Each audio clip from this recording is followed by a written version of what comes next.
दिनै गसाइगाव बिएड कलेजा हायनामुलिनि दथि गायसन सान खुंदों आरो लोगोसे जोंनि कलेजनि बिए 6 सेमिस्टारनि फरायसाफोरखौ जोङो बोर सारस्रिनो थाखाय बिथांमोननि मोनसे फेयारवेल प्रग्राम जोङो लादों। नैबे समाव आङो बुंगोन जोंनि गसाइगाव बिएड कलेजा बर' राव हारिमु थुनलाइखौ सिबिनो थाखाय फेहेरनो थाखाय हायनामुलि होननाय मोनसे जोङो गौथुम गायसनदोंमोन। दा बेनि गेजेरजों जों जेरै हागौ एरै जोङो खामानि मावलांदों आरो बेनि गेजेरजों जोङो फरायसाफोरखौबो जोङो थुलुंगा होदों जाहाथे बयबो फरायसाफ्रा थुनलाइ सोरजिनायाव आखाइ होयो।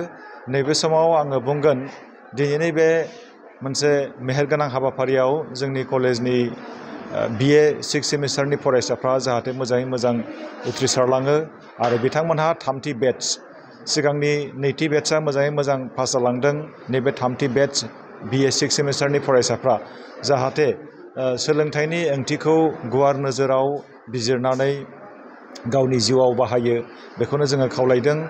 सोलोंथाइनि ओंथिया साख्रि मावलायनो नङा, सोलोंथाइनि थांखिया रां खामायनाय बेल' नङा, सोलोंथाइनि ओंथिया गुवार बिथिङाव जोङो नायोबा जों नुगोन जेब्ला जोङो ओंखाम उखैयो अब्ला जों बेखौ सहायनानै जों थानांगोन, बेबो सोलोंथाइ। जेब्ला जोङो दै गाङो बेखौ जों सहायनांगोन, बेबो जोंनि मोनसे सोलोंथाइ। गेदेरफोरखौ मान होनाय, उन्दैफोरखौ अननाय बेबो मोनसे सोलोंथाइ। बांग्रिं सारअन्थाइ, बारहुंखा, दैबाना जायखिजाया थासारियाव गसंनानै गावखौ रैखाथि होनाय बेबो मोनसे सोलोंथाइ।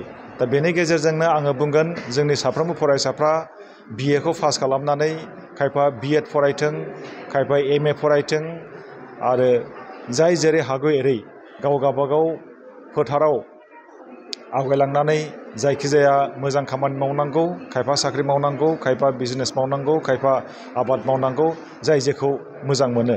दिनै जोङो बुंनांगोन मानसिफ्रा रावबो अलसियायै थायाखै। जाय अलसिया जादों बिसोरो रसा नांदों। खायफा अखाफोराव थांदों, खायफा बिब्दिनो माउन्ट एभारेस्ट गाखोदों, खायफा गोबां जाय जायगायाव मानसि माहारिया थांफेराखै बैबायदि जायगायाव थांनानै मानसिफ्रा रिसार्च खालामहैदों। जाय जेरै हागौ एरै गावनि आखायाव जि स्किल्स दङ, जि पावार दङ बेखौ लानानै मोनसे इउनिक हाबा मावदों, समाजाव मोनसे कन्ट्रिबिउसन होलांदों। दा थिग बेबादिनो जोंनि फरायसाफ्रा रावबो अलसिया जानो मोना। बयबो मोनसे मोजां खामानि मावनानै ससाइटिनि समाजनि इउसफुल मेम्बार जानांगौ आरो जोङो जुदि सोलोंथाइ लानानै अलसियायै थायोबा जोङो समाजनि बयबो इउसलेस सुबुं जोङो जागोन। जाहाथे बिब्दि जाया आरो जोंनि बिमा बिफा जोंनि समाजा बेखौनो लुबैदों जोंनि फरायसाफ्रा बयबो गावनि आथिङाव गसंनानै जाहाथे थानो हायो, बयबो जाहाथे समाजाव मोनसे बिहोमा होनो हायो। बेनो जोंनि बिमा बिफानि सिमां आरो जोंनि रायजो राजाफोरनि सिमां आरो बिथांमोननि सिमांखौ जोङो जाफुंसार जाहोनो थाखाय जोंनि आखायाव जि गोहो दङ बेखौ लानानै जोङो आवगायलांनांगौ। दिनैनि बे गोथार हाबाफारियाव जोङो बर' थुनलाइ आफादनि मानगोनां भाइस प्रेसिडेन्ट निलिमा बसुमतारी आब', बे आब'खौ जों गाहाय आलासि महरै जोङो मोननो हादों।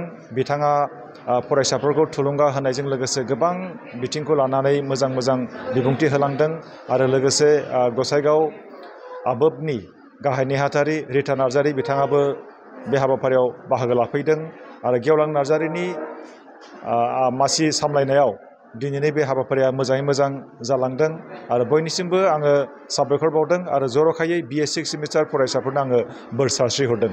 गोजोन्थों।